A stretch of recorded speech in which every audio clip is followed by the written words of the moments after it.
Protocol ख़त्म हुए आपकी गाड़ियों के? जी, आप बड़ी खूबसूरत बात कर रहे हैं। सीएम की वाज़ेह हिदायत पे हमारे जितने मिनिस्टर थे उनके डाले वापसी लिए गए हैं। ब्यूरोक्रेट्स की बात कर लेते हैं हम, सियासी छोड़ देते हैं, हम ब्यूरोक्रेट्स की बात लेकिन देखें जी, सिंध में आप देख लें, हम पंजाब में ना तो कोलेशन में ना हमारी गवर्नमेंट है। अगर पीपल्स पार्टी की इतनी होती तो आज हम अवाम ने सबसे बड़ा मैंडेट ज़िला मुल्तान को पीपल्स पार्टी को दिया था। और भाई आप तो डीसी कमिश्नर हमारी यहाँ नहीं सुनता। देखे ना, हमारे मैंडेट पे डाका मारा। पाकिस्तान सिर्फ एक साफ कहती है कि आपने उनके मैंडेट पे डाका मारा और आप नहीं, उनकी बात कर रहे हैं। आपकी पार्टी के लोग बाद में अपने लोगों को पूछते क्यों नहीं है? उनके बेटे का गिला है। ये मैं बात आज आपको बड़ी स्टैंड बाई बात कर रहा हूँ। आपने बड़ी खूबसूरत बात की। मैं आपको 5 लोगों की बात सुनाना चाहता हूँ।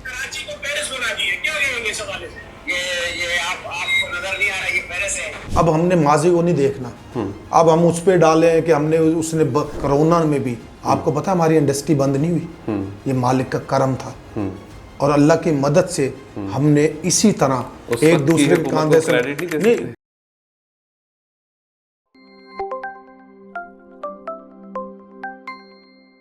प्रोटोकॉल ख़त्म हुए आपकी गाड़ियों के? जी, आप बड़ी खूबसूरत बात कर रहे हैं। आपने प्रोटोकॉल पे आ जाए, आप जिस तरफ इशारा कर रहे हैं मैं वो भी बता दूं, उसे कोई शौक नहीं है प्रोटोकॉल का। इसी दौरान हमें हमारी तमाम वीआईपी मूवमेंट को जिनको थ्रेड्स हैं उसकी वजह से रेंजर्स का इजाफा भी हुआ है। पहले साहब का आप वीडियो उठा के देख लें, कभी रेंजर्स साथ नहीं होती थी, स्पेशल स्क्वाड होता था इस्लामाबाद पुलिस का, लेकिन अब रेंजर्स आई है। ब्यूरोक्रेट्स की बात कर लेते हैं हम, सियासी छोड़ देते हैं, हम ब्यूरोक्रेट्स की बात कर लेते हैं। लेकिन देखें जी, सिंध में आप देख लें, मैं आपको बता भी सकता हूँ, सीएम की वाज़ेह हिदायत पे हमारे जितने मिनिस्टर थे उनके डाले वापसी लिए गए हैं। आप देख सकते हैं पंजाब, क्योंकि हम पंजाब में ना तो कोलेशन में ना हमारी गवर्नमेंट है। पंजाब की अपनी पॉलिसी वो कहती है पीपल्स पार्टी के बगैर जरूरत नहीं है कि ये गवर्नमेंट स्टैंड भी ले सके। अगर पीपल्स पार्टी की इतनी होती तो आज हम अवाम ने सबसे बड़ा मैंडेट ज़िला मुल्तान को पीपल्स पार्टी को दिया था। और भाई आप तो डीसी कमिश्नर हमारी यहाँ नहीं सुनता।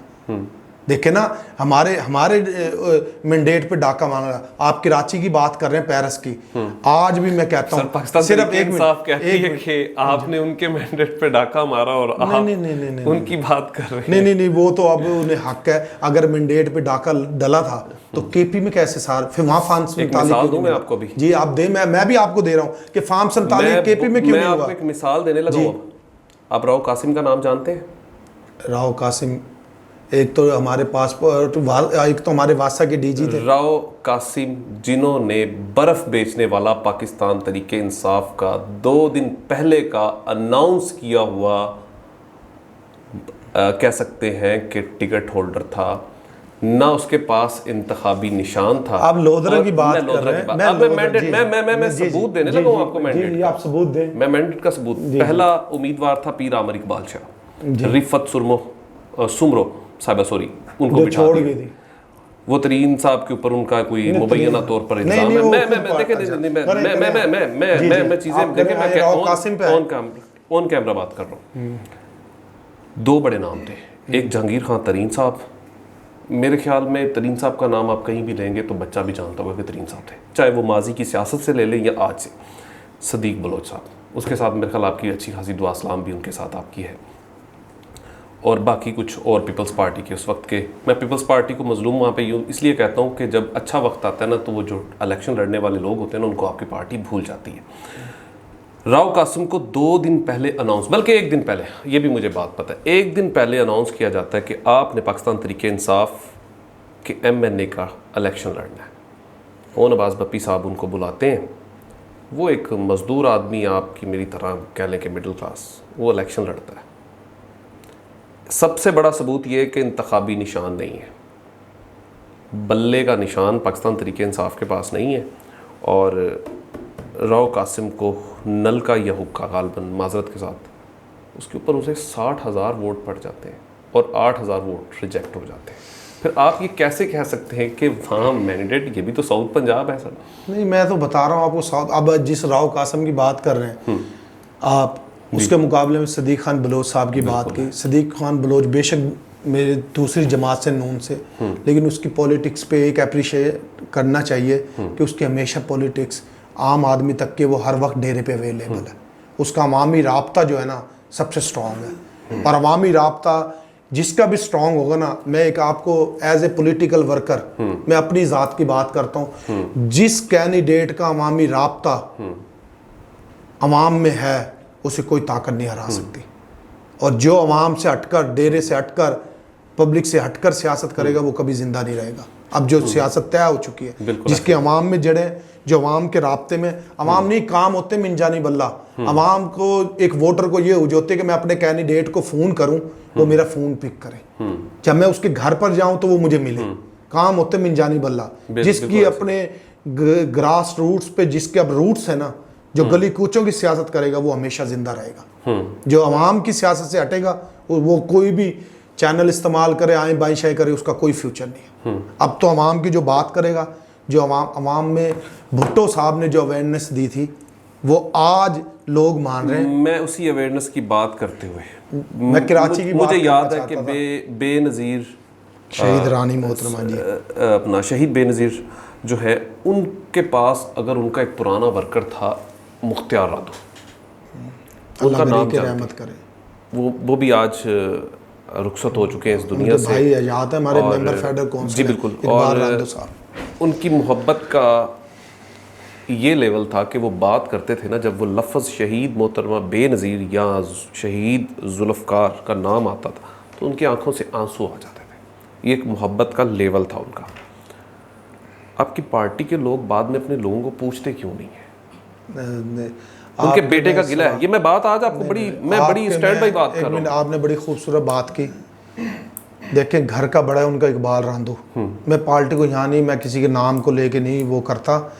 मुझे ये पता है शहीद जुल्फ़कार अली भुट्टो जो एक आम आदमी के कहने पर चीफ मिनिस्टर को कटहरे में खड़ा कर लेता था कि यहाँ जवाब दे, ये मेरा ये तारीख गवाह है, चाहे वो वज़ीर आला सादिक कुरैशी हो, वाइट हाउस में हो भुट्टो साहब, चाहे वो मुस्तफ़ा खर हो, चाहे कोई हो, जब भी बात आती थी वर्कर की तो मेरा कायद जुल्फ़कार अली भुट्टो। उसके बाद मैं शहीद रानी को सलाम पेश करता हूँ कि शहीद रानी के सामने कभी भी किसी की शिकायत की है वर्कर ने, बीबी ने उस पर फ़ौरन एक्शन लिया।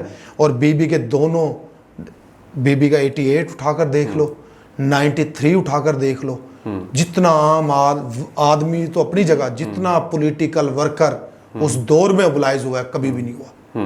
और उसी वक्त के बड़े बड़े लोग आज भी, मैं इसी पे आ रहा हूँ, आज 2008 से लेकर 13 तक मेरे प्रेसिडेंट, क्योंकि मेरा चेयरमैन अपनी एजुकेशन मुकम्मल कर रहा था, उसने संभाला, प्रेसिडेंट पाकिस्तान ने।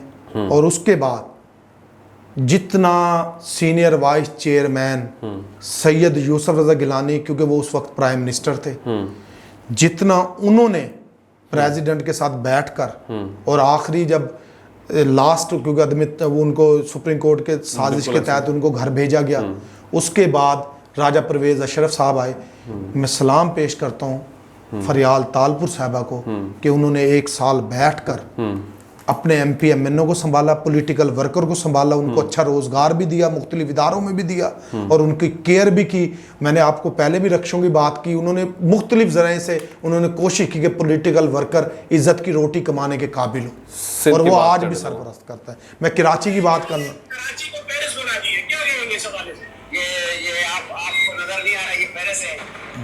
ये आप शर्मिला, अब मैं कराची की बात ही करना चाहता हूँ। मैं आपको 5 लोगों की बात सुनाना चाहता हूँ। मैं जी, ये आप 5 देखें जी, एक बात सुने। सब गाड़ियां ऐसे खराब हो रही हैं, सब कुछ, आदमी पैदल भी नहीं चल सकते, इतने खराब हो गया रोड।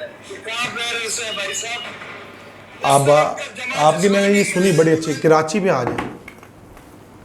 कराची में हमेशा कोलिशन गवर्नमेंट रही, फुल फ्लेज एक पार्टी की हुकूमत रही। मैं उसको नहीं, अब हमने माजी को नहीं देखना, अब हम उस पर डालें कि हमने उसने बोगस 5 इदारे थे कराची के, 5 तबाह किए उसने, हमने अब उसको नहीं देखना, हमने कराची को बनाना है। मैं आज भी आपसे एक बात कह रहा हूँ, तनकीद करें, बुग्ज ना रखें। अब जो मेयर नौजवान, जो मेरे चेयरमैन की चॉइस है, आपको मैं दावत दूंगा आप कराची विजिट करेंगे, देखें गन से जहन से तासुब तो अल्लाह ही निकालेगा। जितनी मेहनत उस लड़के मुर्तज़ा वहाब ने की है सिर्फ अपनी लीडरशिप के सरपरस्ती में, मैं क्रेडिट देता हूँ बिलावल भुट्टो जरदारी साहब को, CM मुराद अली शाह साहब को और असल फरियाल तालपुर साहबा को। जितना डेवलपमेंट, जितना काम, जितना वो कर रहा है इस टाइम, आप कराची को जाके देखें। सिर्फ कुछ चैनल, कुछ लोग तासुब से बाहर आ जाएं, कराची में जितना काम अब हो रहा है। और एक बात जो कराची अब सबसे बड़ा जो मसला है, पुराना कराची उठा के देख लें, और सबसे बड़ा वहाँ पर अब आपको पता है कि DH11 भी बन रहा है, तो कराची के फैलता जा रहा है, तो उसके मुताबिक फिर काम भी उसी तरह होगा ना कि सेवरेज, नकाशे आब, उसके मसाइल, अच्छा फिर ज़मीनों के मसाइल, डेवलपमेंट, जो कारपोरेशन के स्कूल्स हैं, तो वो उसी तरह बढ़ने भी। तो आप देखें कितने टाउन बने। अब हमने हर टाउन में एक पॉलिटिकल वर्कर को